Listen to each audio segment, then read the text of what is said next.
All right, I will now recognize Congresswoman Greene for 5 minutes. Thank you, Madam Chair, and thank you for coming today. I believe that technology and tools that each of you are presenting to our committee today are useful, and they're also useful to save lives, and I think that's what we're really interested in here. Thank you for the demonstration of the robot dog. That was really incredible, absolutely intriguing, and your video presentation is incredible as well.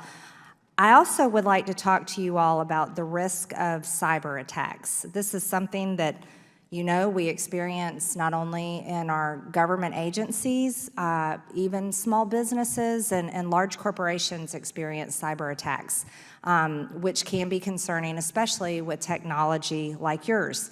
And I feel pretty confident that all of you have worked very hard to prevent things like that from happening.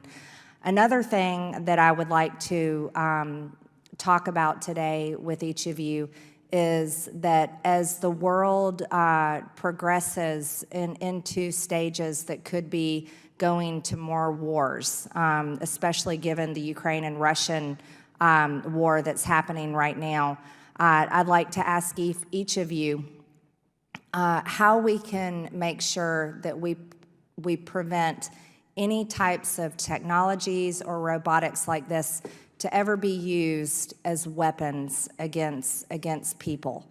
And I think that's extremely important.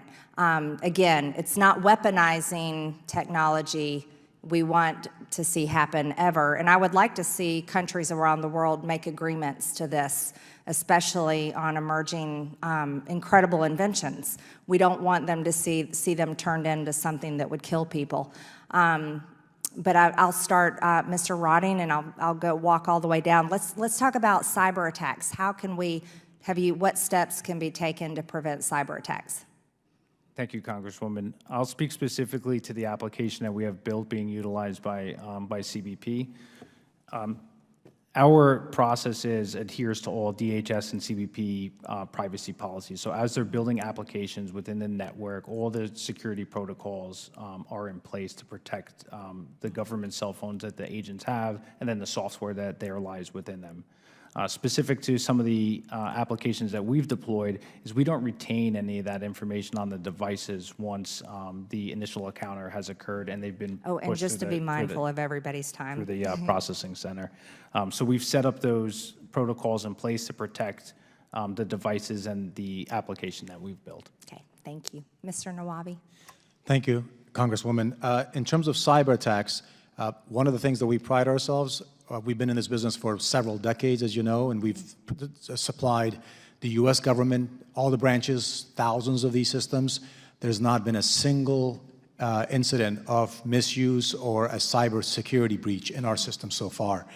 We take it very seriously. We invest a lot in it. One of the things that actually helps us is the ability to design, manufacture, and source in the entire systems in the United States, and having it actually developed internally and not use open source algorithms or codes and software dramatically changes that paradigm and actually helps us protect it. And that's one of the things that we invested in many years ago, and we continue to do that. That makes us far better at this than many consumer type products that are much less expensive, but they have a lot of consequences and unintended concerns with it. Well done. Thank you. Mr. Keaney? Yeah, thank you for that question.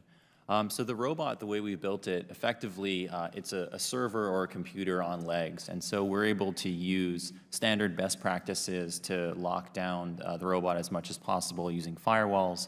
And then because of the sensitive nature of our customers, we actually have all of the data that the robot collects is only stored locally. So it's a very much a lockdown system. And then to be extra safe, we've actually hired an independent firm to do pen testing, and they were not able to get into our system. So that's something we take very seriously as well. Okay. Mr. Boudreau? I agree that the risk of cyber attacks are significant, and that's why it's important to have good protections with respect to what type of data is being collected by these different surveillance systems, and safeguards that are implemented, such as some of the ones described, but also the government could play a role in instituting some of these safeguards throughout the technology acquisition and deployment process. Thank you. Okay, thank you.